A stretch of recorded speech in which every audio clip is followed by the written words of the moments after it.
Abra sua Bíblia no primeiro livro de Samuel, capítulo 17. Nós vamos continuar a palavra do primeiro culto.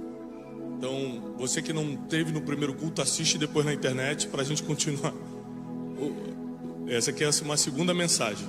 Nós vamos dar sequência. Primeiro capítulo de Samuel, capítulo 17, versículo 12.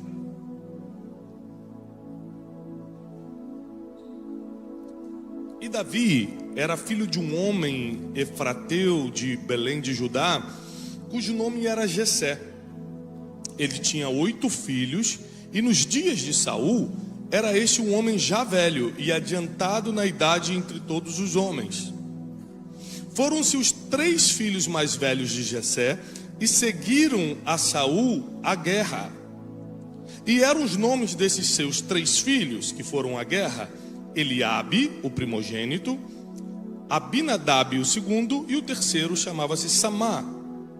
Era Davi o menor. Repete comigo: menor.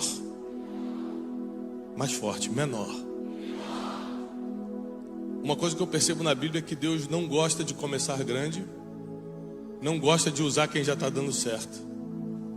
Ele pega sempre o menor. Quando ele chama Gideão, Gideão fala: eu sou o mais pobre. Eu falei: então, eu adoro usar o mais pobre. Eu adoro usar aquele que não tem condição. Eu adoro usar aquele que não acha que é capaz. Eu adoro usar o menor, porque Deus confia coisas grandes a pequenas pessoas, para que o nome dele seja glorificado. Para ninguém tenha o risco de dizer: tudo bem que Deus me ajudou, mas eu sou bom, né? Então ele já começa a chamar os improváveis. Não, esse aqui tem tudo para dar errado. Vou chamar e vou mostrar que comigo dá certo. Essa aqui tem tudo para se perder na vida. Eu vou chamar e vou mostrar que comigo, quem tinha tudo para se perder, se acha. Davi sendo o menor e os 3 maiores seguiram a Saul. Versículo 15. Davi, porém, ia e voltava a Saul para apacentar as ovelhas de seu pai em Belém. Vou repetir esse versículo. Davi, porém, ia e voltava a Saul. Quem assistiu a primeira mensagem, a mensagem da manhã, se você não assistiu, assista na internet. Eu expliquei que Davi entrou pela primeira vez no palácio para tocar harpa. Então, quando a Bíblia diz que Davi ia e voltava a Saul, e ele voltava para quê? Para apacentar as ovelhas do seu? Ele ia no palácio, tocava a harpa, que era a habilidade que ele tinha na época, tocava a harpa, acalmava Saul, que Saul ficava perturbado por causa de um espírito que o atingia, um espírito mau da parte do Senhor, e ele rapidamente acabava, guardava o instrumento e voltava para as suas obrigações do dia. Isso quer dizer que Davi tinha consciência que nem tudo que você faz tem recompensa imediata. Porque tem gente que tocou, por exemplo, o tecladista está tocando ali e ele fala assim: poxa, fui chamado para tocar no domingo, então quer dizer que minha vida agora vai mudar. Olha quanta gente me assistindo, estou tocando na presença dos reis da terra. E amanhã ele tem que ir para o trabalho normal. Se é numa borracharia, ele vai ter que ficar fazendo negócio do pneu. Se é limpar uma casa, ele vai ter que limpar a casa. Ele vai ter que voltar para a vida normal, para o cotidiano. Isso atinge muitas pessoas, quando parece que você está sendo usado numa coisa, mas tem que voltar para a sua normalidade outra hora. Davi tinha essa consciência, porque ele ia, tocava para o rei de Israel, tocava a harpa, acalmava, resolvia um problema para o rei e voltava para a sua vida ordinária. Voltava a fazer o que ele já fazia. Voltava a fazer o que não dava luxo, não dava dinheiro, não dava a liberdade que ele precisava. E deve ser muito difícil você estar num lugar muito bom no dia e ter que voltar para a sua realidade no outro. Quem está entendendo? Mas ele ia e voltava. Se você não tiver a habilidade de ir para alguns lugares, mas saber voltar para onde Deus ainda está te treinando. Porque Davi, quando assume Israel, Deus fala para ele: eu escolhi você, porque Israel precisa de um pastor. Você será a lâmpada de Israel, você será pastor de Israel. Então, o que ele achava que era humilhação cuidar de ovelha era treinamento para ele pastorear pessoas. Por isso que se você se deslumbrar com pequenas pistas do destino que Deus dá para você, você não quer voltar para o lugar do treinamento. E se você não volta para o lugar do treinamento, você abre mão de tudo aquilo que está por vir, porque Deus só entrega quando você está preparado. Deixa eu te falar, Deus nos chama de filhos, não é isso? Sabe quando Ele começou a nos chamar de filho? Alguém sabe, teologicamente falando? Quando é que Deus se torna nosso pai? Porque no Velho Testamento Ele era Senhor dos Exércitos, Jeová, general de guerra, o grande eu sou. Era só coisa altíssima, era alta patente. Depois de Jesus ele fala o seguinte: olha, agora eu vou definir um título só, você só precisa me chamar de uma coisa, e esse título vai englobar todas as outras coisas que eu sou também. E o apóstolo Paulo, em suas 13 cartas, começa dizendo: Deus, Pai do nosso Senhor e Salvador Jesus Cristo. E ele define: olha, se você quer entender o meu relacionamento contigo, você precisa entender um relacionamento do filho com o pai, de um pai com o filho. É por isso que o inimigo das nossas almas, Satanás, tenta atingir tanto a paternidade, tenta tirar tantos pais de casa, tenta fazer o pai ser ausente, não cumprir com as suas obrigações, não amar, não educar, não dar destino para os seus filhos, porque isso atinge diretamente a forma como as pessoas enxergam Deus. Então, como eu tive um bom pai, tenho ainda, é mais fácil para eu entender o relacionamento de um ser humano com Deus. Porque meu pai o tempo todo tenta me proteger, então eu falo: entendi, Deus o tempo todo me protege. O meu pai, quando está na frente dos outros, fala: não, meu filho, rapaz, meu filho você tem que ver meu filho pregando, tá? Meu pai é meu divulgador, fica dando meu livro. Você já leu o livro do meu filho? Não, por favor, toma esse livro aqui e tudo. Então, eu começo a entender melhor o amor de Deus, porque eu tendo um bom relacionamento com meu pai, eu consigo entender como é. E quem não tem? Quem teve um pai abusador? Quem teve um pai ausente? Um pai que não pagou pensão e você ficou sem comer dias? Quem teve um pai que simplesmente resolveu abandonar a família e seguir a vida a troco de nada? É difícil. É difícil você entender a bondade e a misericórdia do Pai eterno, do Pai das luzes, do Pai celestial, quando você não tem referências. Por que Abraão foi chamado pai da fé? Porque ele acreditou quando não tinha referência para acreditar. Hoje dizer que a gente acredita é fácil. Tem Bíblia, tem um monte de testemunho, tem culto, tem... E acreditar quando ninguém é referência, ninguém te falou antes. Eu já escutei a mesma voz: pode ir que é Deus. Então, sem referência a gente perde rumo. Sem referência a gente fica sem norte. Então o inimigo ele tenta atingir essa figura paterna justamente para a gente não entender o relacionamento de Deus com a gente. Mas uma coisa que eu percebo é que um pai o tempo todo ele fica tentando justamente dar direção para o filho. Ele fica tentando o tempo todo guiar o filho. Você vê que Davi, ele foi colocado como pastor em Israel depois que foi treinado para isso. O meu filho, eu tenho 4 filhos. Você imagina? Quando a gente morava aqui nos Estados Unidos há anos atrás, a gente era feliz e não sabia, porque no Brasil é muito difícil achar os carros de 8 lugares, né? Então tem 4 filhos, sogra, papagaio, cachorro. Sai 2, sai caravana para ir para a igreja lá de casa. Kombi, carro auxiliar, para caber todo mundo. E com 4 filhos eu entendi uma coisa. Eu amo meus filhos, não existe nada mais importante na terra do que os filhos. Mas eu não posso dar o que eles querem. Meu filho Joaquim, por exemplo, de 4 anos, ele quer chocolate, pirulito, bala todo dia, paçoca. Se eu der isso para ele, ele não chega aos 10 anos de idade. Vai entrar uma diabetes violenta, vai levar meu filho. Então ele quer muito, mas eu tenho que fazê-lo chorar quando eu digo: não vou dar. E ele acha que eu estou fazendo sofrer porque eu boto ele para comer arrozinho e carninha com brócolis. Não é possível que meu pai me ama me botando para comer isso aqui, enquanto eu queria minha paçoquinha. O que ele não entende é que o filho não dá, o pai não dá para o filho o que ele pede, dá o que ele precisa. Vou repetir. O pai não dá para o filho o que ele pede, dá o que ele precisa. É por isso que o diabo tenta atingir a imagem que você tem do seu pai, porque senão você não vai entender essas coisas. Você não consegue entender como Deus trabalha com você. E quando Deus te diz um não, você fica emburrado.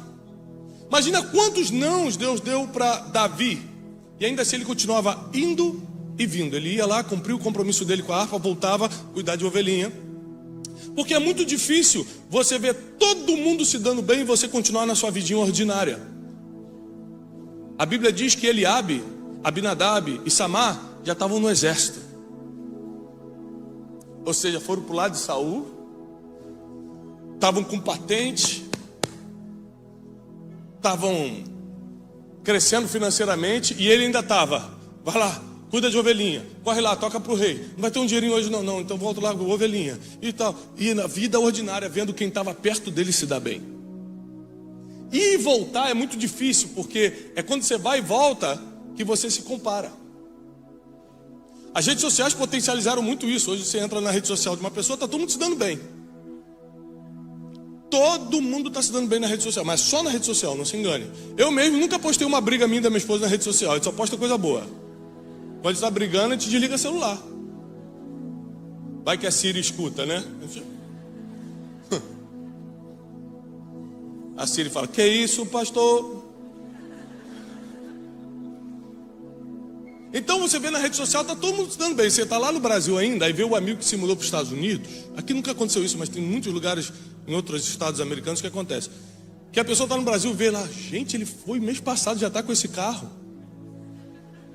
É o carro dos outros que o cara fala: vai, tira foto rapidinho. E o cara bota na legenda: quando Deus dá vitória é assim.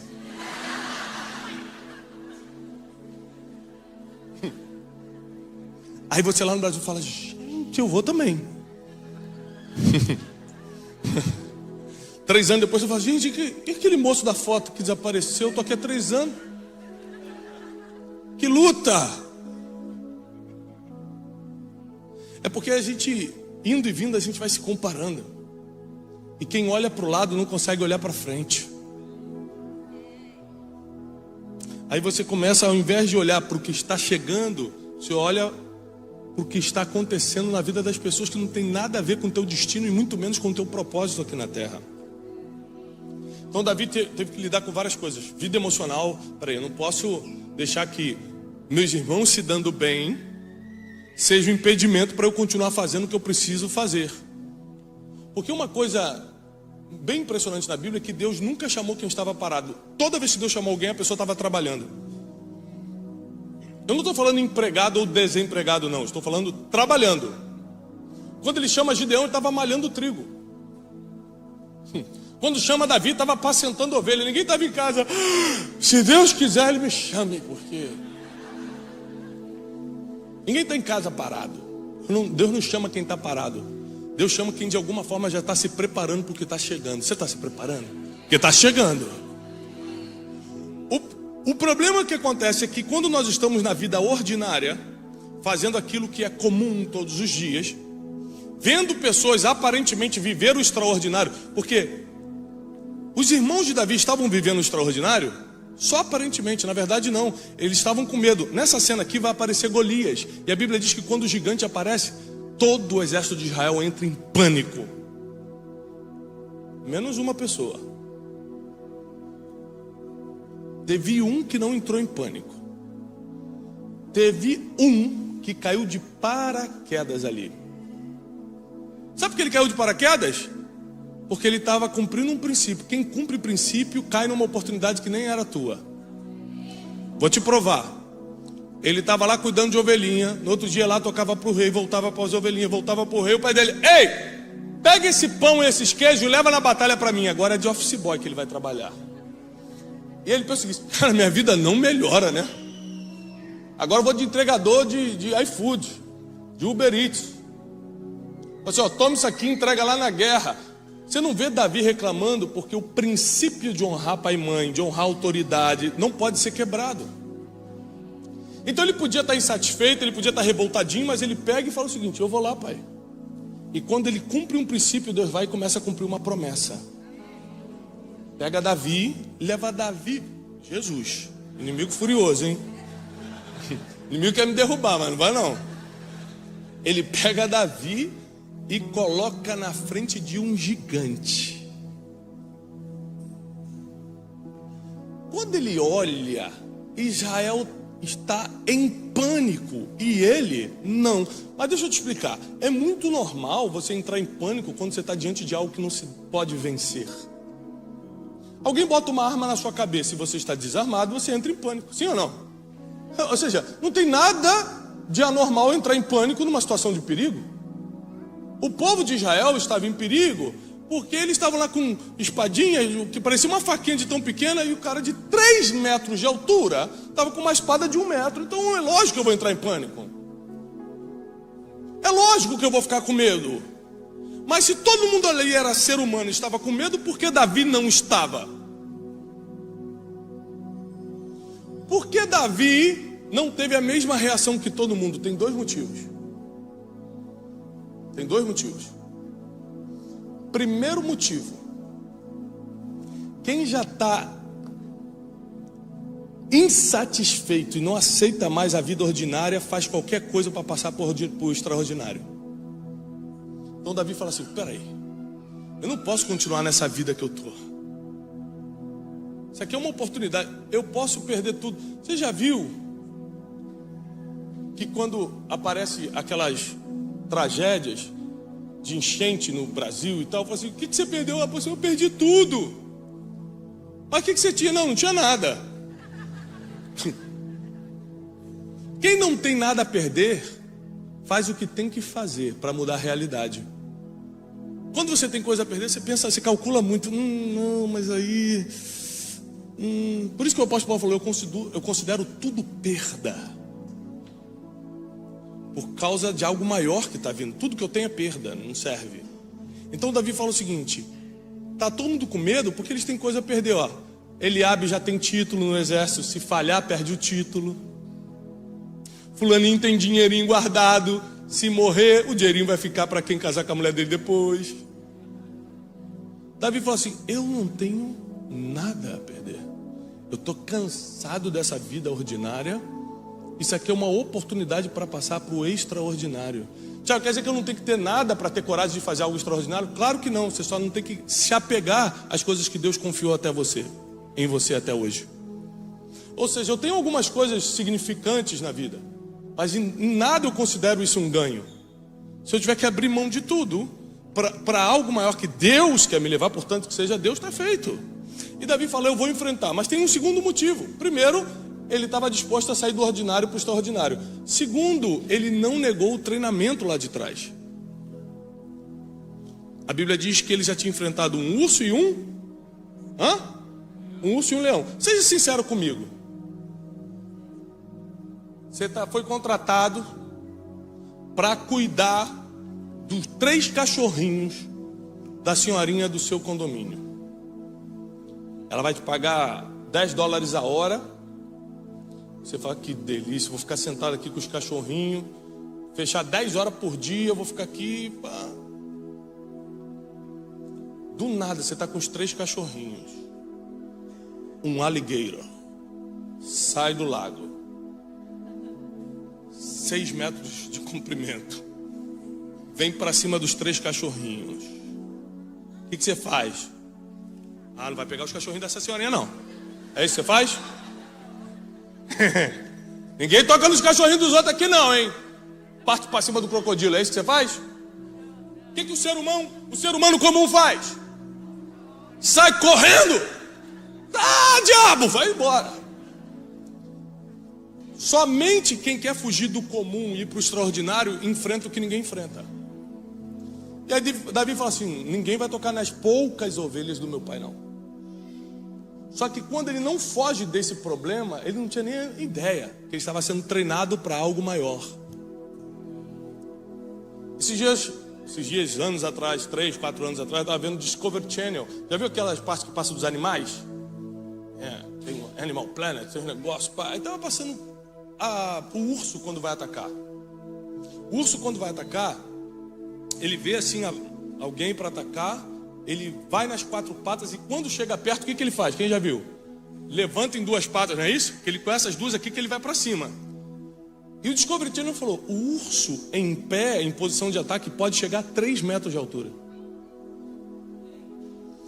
Aí Davi está aqui, todo mundo com medo, ele doido para sair do ordinário para o extraordinário. Olha o gigante e fala: não, mas não é tão alto não, gente, eu já matei um desse tamanho. E nem era humano. Deus te faz passar coisas medonhas no passado para você ter experiência no futuro. E quando todo mundo está cheio de medo, você fala: não, eu já sei como derrubar isso aí. E Davi pega uma pedra. A Bíblia diz que quando ele calculou, ele pegou uma pedrinha. Por quê? Ninguém teve inteligência. Repete comigo: inteligência. Para pensar o seguinte: para que eu vou lutar de espadinha? Para que eu vou lutar na mesma arma se eu posso atingi-lo de longe? Inteligência, estratégia. É o poder da visão. Enquanto muita gente olha para o gigante e fala assim: ah, é muito grande, não tem como derrubar.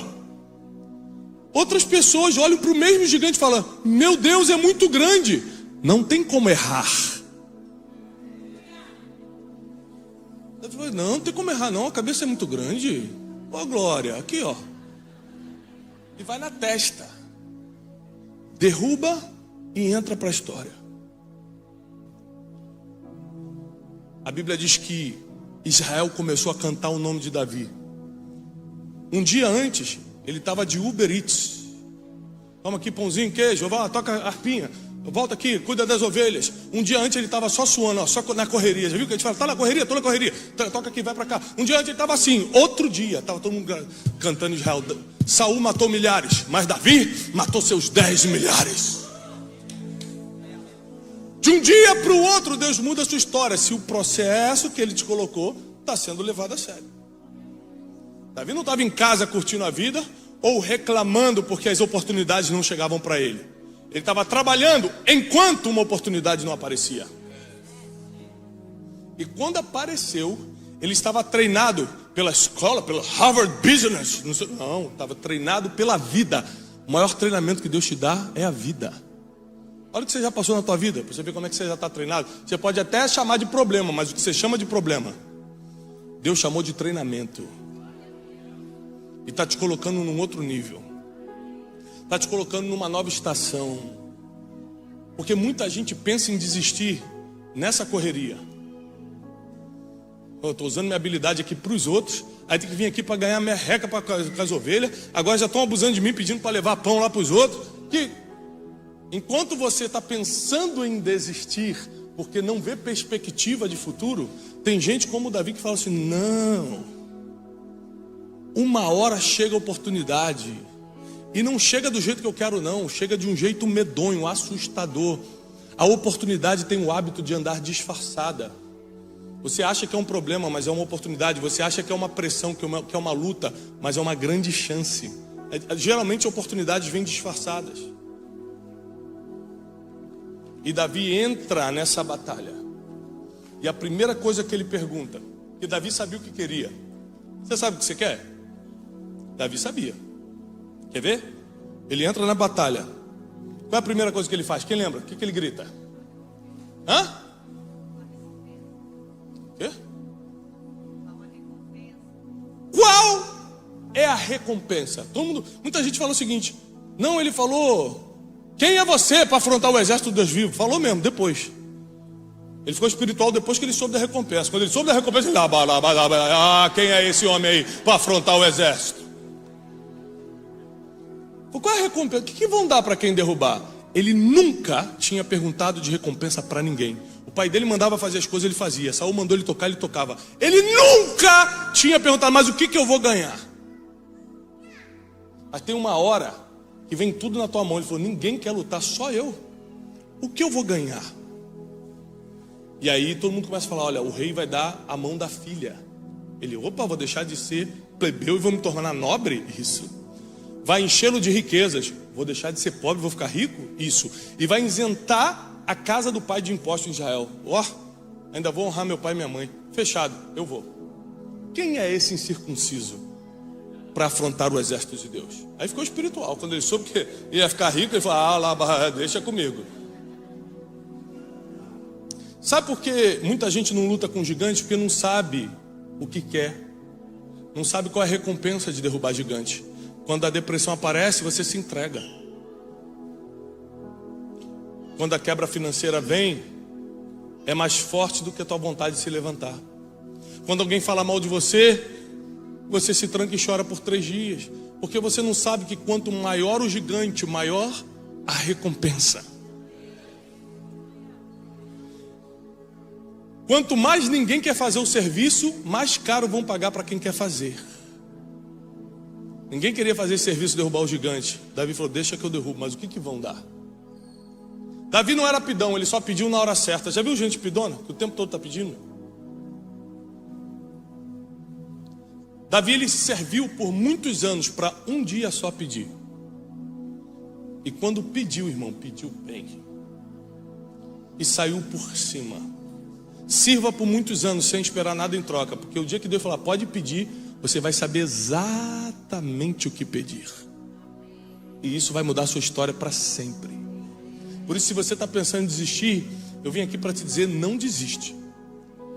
Porque a correria de um lado para o outro não é fácil mesmo. Sentir-se desvalorizado não é fácil. Às vezes estar sozinho, ninguém olha para você, não é fácil. Quem estava do lado de Davi? Ninguém!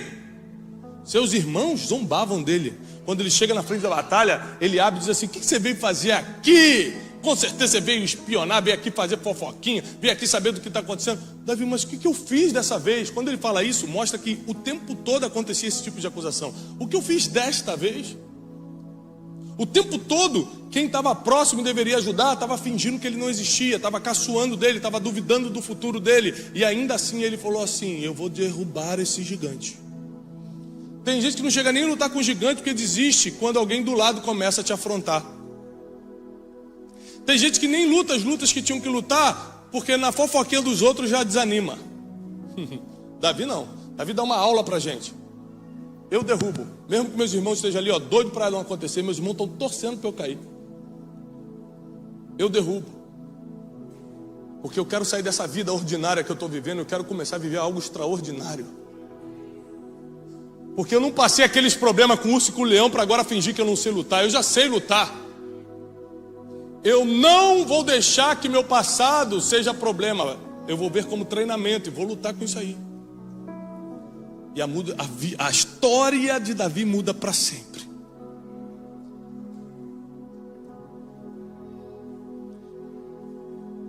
E ele começa a escutar todo mundo gritando o nome dele.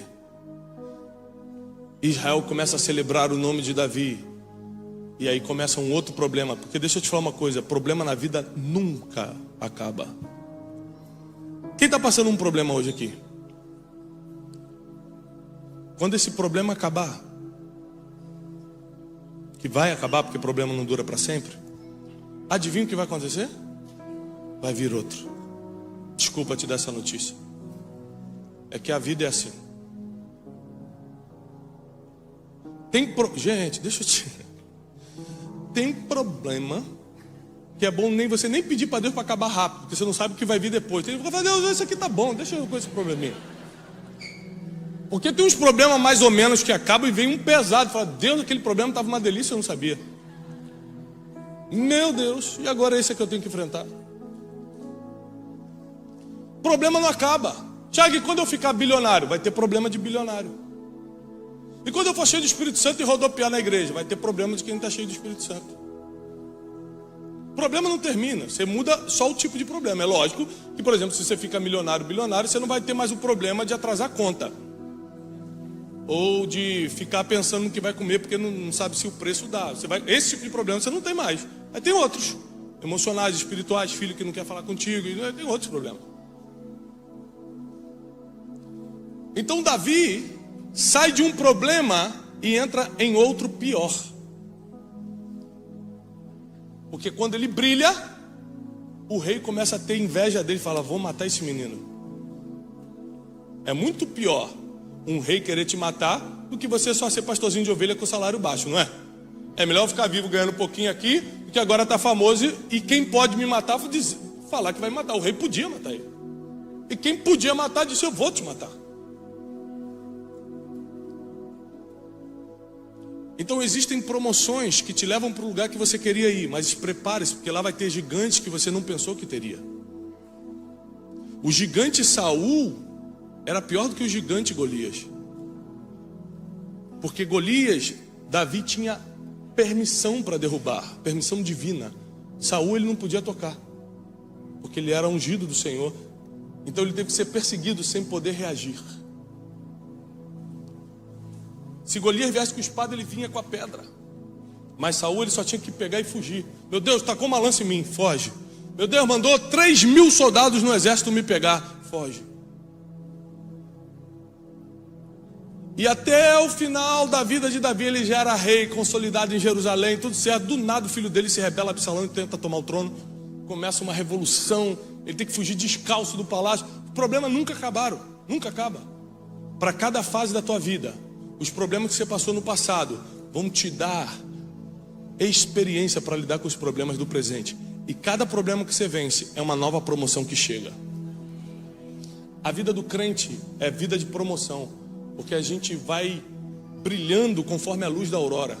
5 horas da manhã começa e está mais ou menos clarinho. 5:30 dá mais uma clareada. 6 horas, é como a luz da aurora, vai clareando, vai crescendo, é de glória em glória.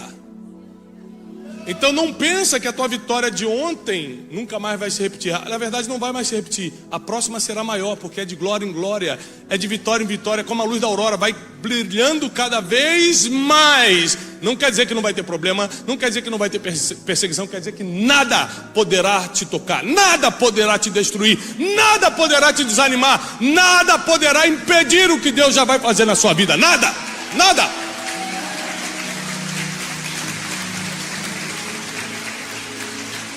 E eu encerro dizendo o seguinte: Davi soube lidar com as fases. A maioria dos seres humanos desistem porque não sabem lidar com as fases da vida.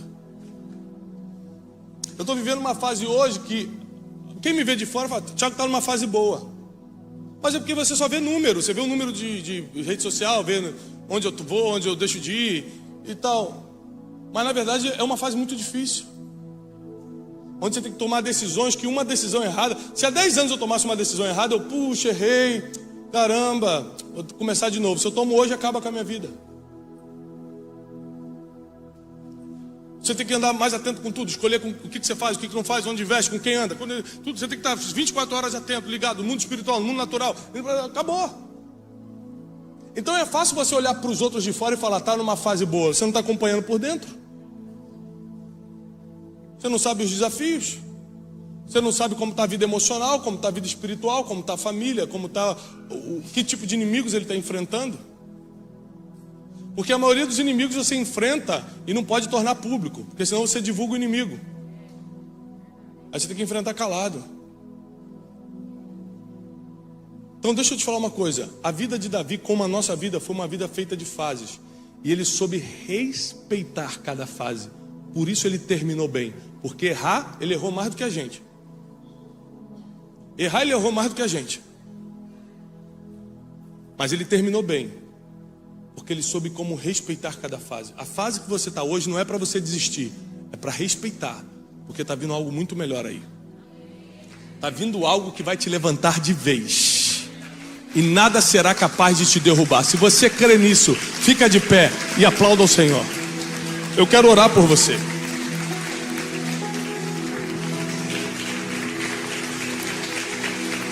Ah, Espírito de Deus, muito obrigado por essa manhã. Nós cremos num Deus que deixa as fases da vida nos amadurecerem. Continuaremos, Senhor, nessa correria. Vai para um lado, vai para o outro, mas sem olhar para o lado para se comparar. Olharemos para frente onde está a oportunidade. Quando nossos gigantes aparecerem, Senhor, mediante a recompensa que buscamos, vamos enfrentá-los. E sabemos que o tamanho do gigante vai determinar o tamanho da vitória. Nós declaramos que nenhum mal sucederá e praga nenhuma chegará na casa do teu povo. Dá ordem aos teus anjos a respeito de cada um que está aqui. Tu conheces cada um pelo nome. Tu planejaste o nascimento de cada um. Tu tens o destino deles na palma da tua mão, Senhor. Então nós declaramos agora as fases sendo respeitadas para as vitórias começarem a chegar. Você não vai desistir, você não vai parar pela metade, você não vai jogar tudo para o alto, você não vai abrir mão da tua própria vida, você não vai abrir mão das oportunidades que Deus te deu. Deus vai te levar para uma fase que você nunca imaginou. Está logo ali na frente. Diz o Senhor, aguenta mais um pouco, porque está chegando o dia da promoção. Está chegando o dia da mudança. Aguenta mais um pouco. E nós declaramos isso na autoridade do nome que está sobre todo nome, que é o nome de Jesus. Aplauda o Senhor.